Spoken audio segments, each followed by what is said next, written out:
السلام عليكم. نورتوني أولا في جامعة عطر الجنة. النهاردة اجتماعنا النهاردة كده في أول محاضرة هنتكلم فيها كده عن تخزين الأغذية. تمام. هنقول نقطتين كده في تخزين الأغذية.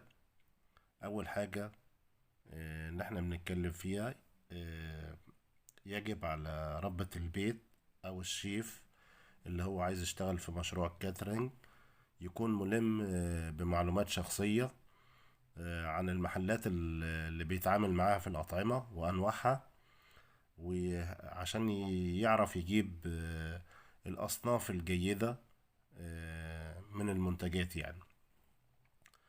آه، تاني حاجة لازم يعرفها، يعرف إن في أوقات لتخزين الأغذية، يبقى عارف إمتى بالظبط يشتريها، وامتى الوقت اللي هيخزن فيه الأغذية علشان ما تبص منه، وامتى يقدر يوفر فيها. طبعا احنا عندنا كذا نوع من الأغذية طبعا. في هنتكلم برضو عن كل حاجة. مثلا هنقول لو اتكلمنا عن الأطعمة الجافة، هنقول الأطعمة الجافة اللي هي مثلا زي الدقيق، وزي مثلا البقوليات، وزي الحبوب. امتى تاريخ كل واحدة فيهم، وامتى نتعامل مع كل واحدة فيهم.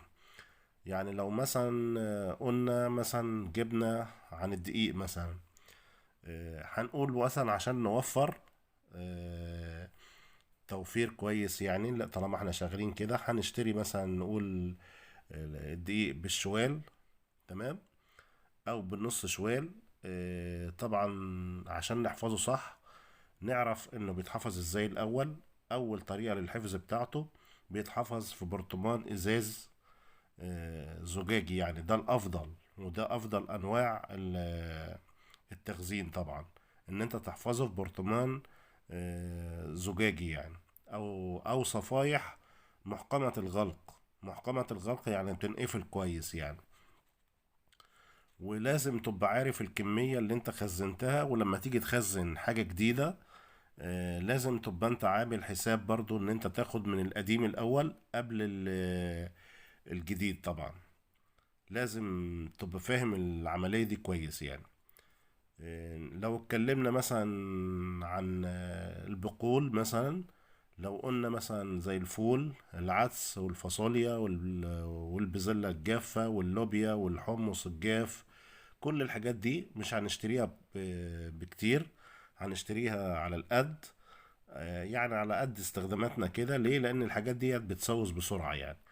فعشان نحفظها برضو كويس، ممكن عشان الصوص ما يجيلهاش بنخلطها وبنحط معاهم ملح يعني، وكيس كده صغير كده ممكن تحط فيه رز عشان الرطوبة كده، او قماشة كده وتحط فيها رز ناشف على اساس ان انت تسحب منها الرطوبة. ده انت لو حبيت تخزن يعني بكمية وسط يعني، مش كمية كبيرة عشان ما تسوسش زي ما قلنا يعني. آه، قلنا احسن وقت للتخزين فيه، لو قلنا مثلا قسمنا البلد عندنا وجه قبلي ووجه بحري. لو قلنا في الوجه القبلي بيبقى التخزين بتاع الفول والعدس والفاصوليا الجافة والحاجات دي كلها بيبقى في شهر ابريل. ده احسن وقت ليه ان يخزن في الفصول دي.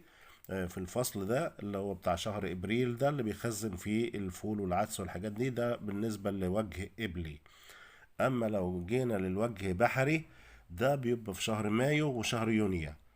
الوقتين دول بيبقى هو فيه تخزين كتير، او هم دول منتشرين فيه الفول والعدس والفاصوليا والحاجات دي، بيبقى لسه جديدة يعني تقدر تخزن منه، وبيبقى الوقت ده بالنسبة لك رخيص وتقدر تخزن فيه.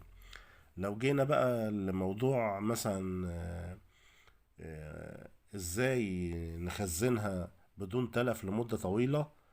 تمام. مثلا لو غير مطحونة، طبعا بتحفظ في العلب بتاعتها او برطمانات محكمة الغلق. واكثرها طبعا استعمال في المنزل، زي القمح مثلا، لو قلنا القمح والفريك. تمام. دول بيتخزنوا في شهر مايو ويونيو. ولو قلنا مثلا الرز، ده بيكون اول حاجة بتنقي رز سليم، ويكون اللون بتاعه